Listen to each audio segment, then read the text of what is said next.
It looks like the UK is trying to make Apple build them away into everyone's iCloud backups, whether or not you're a British citizen.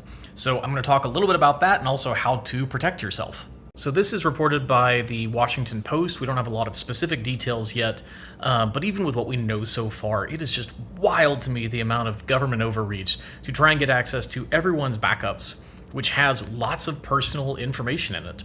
Apple does a good job with security, kind of in general, painting in broad strokes, but not everything in your backup is end-to-end encrypted by default. So if someone is able to get access to your backup, they are able to get access to a lot of the things that you are keeping on your phone. Now, governments trying to get access to private data is hardly something new.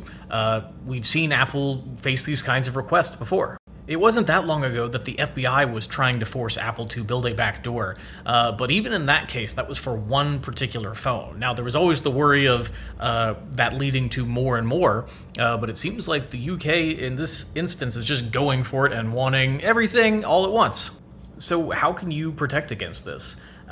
For some folks, of course, having backups isn't that big of a deal, so you can just turn them off. But for a lot of folks, you really want that safety feeling of having backups. So you can enable end-to-end encryption on your iCloud backups, but you have to enable it, otherwise it's not going to be on.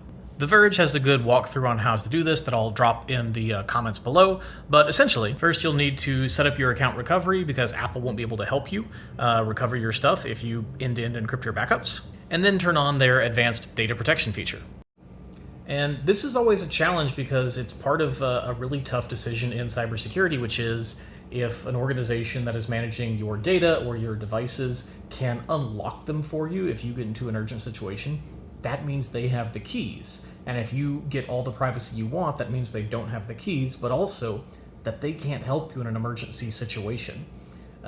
So it's always a challenge for companies to decide what the best thing to do is. More and more services from more and more companies are moving towards end-to-end encryption, but the companies still manage the keys.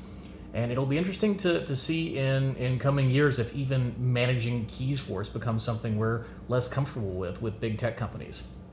But yeah, definitely go through. If you do use iCloud backups, I highly recommend turning on the advanced protection features. If you're British and you can reach out to your MPs, then that would be great too.